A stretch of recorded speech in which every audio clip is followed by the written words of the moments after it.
أشرقت نفسي بنور من فؤادي. السلام عليكم ورحمة الله وبركاته. الحمد لله وحده والصلاة والسلام على من لا نبي بعده. قال الله تبارك وتعالى: أعوذ بالله من الشيطان الرجيم. بسم الله الرحمن الرحيم. وإلهكم إله واحد لا إله إلا هو الرحمن الرحيم. وصلى الله على خير خلقه محمد وعلى أصحابه اجمعین. اما بعد. جناب صدر، حاضرین مجلس، میں نے آپ کے سامنے قرآن مجید کے ایک آیت کریمہ تلاوت کی ہے. میں چاہتا ہوں کہ اسی آیت کا موضوع بنا کر آپ حضرات کے سامنے کچھ دین کی باتیں کروں. آیت کریمہ کا ترجمہ یہ ہے کہ تمہارا معبود ایک ہے، اس کے سوا کوئی عبادت کے لائق نہیں. وہ بہت مہربان اور نہایت رحم کرنے والا ہے.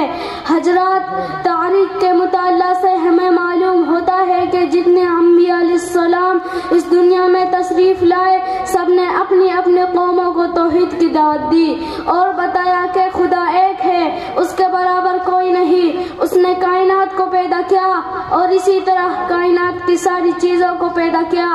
آخر میں ہمارے پیغمبر محمد عربی صلی اللہ علیہ وسلم بھی توحید کی دعوت لے کر دنیا میں جلوہ افروز ہوئے اور ساری دنیا کو ان الفاظ میں توحید کی دعوت دی: یا ایھا الناس قولوا لا الہ الا اللہ تفلحوا. اے لوگو، لا الہ الا اللہ کہو، کامیاب ہو جاؤ گے. آپ کی دعوت پر بہت سے افراد نے لبیک کہا اور خدا کی وحدانیت کا قائل ہو گئے، اور جن کی قسمت میں اگلی بدبختی لکھی تھی وہ اسلام کی اس عظیم دولت سے محروم رہے اور اسی محرومی کی حالت میں اپنی جان آخری کے سپرد کر دی. ہم جو کلمہ پڑھ کر مسلمان ہوئے ہیں، اس کلمہ کے دو جز ہیں. پہلے جز میں اسی توحید کا ہم نے اقرار کیا ہے اور اس کا ہم نے یہ مفہوم سمجھا ہے کہ خدا کے سوا کوئی بندگی کے لائق نہیں. سارے کاموں کو بنانے والا وہی ہے، وہی مشکل کشا اور رزق رسا ہے. ساری پریشانیوں کا دور کرنا اور راحت و آرام کی دولت سے مالا مال کرنا اسی ذات واحد کا کام ہے. کائنات کا اتنا بڑا نظام اسی ذات واحد کے اشاروں پر چل رہا ہے. اگر ایک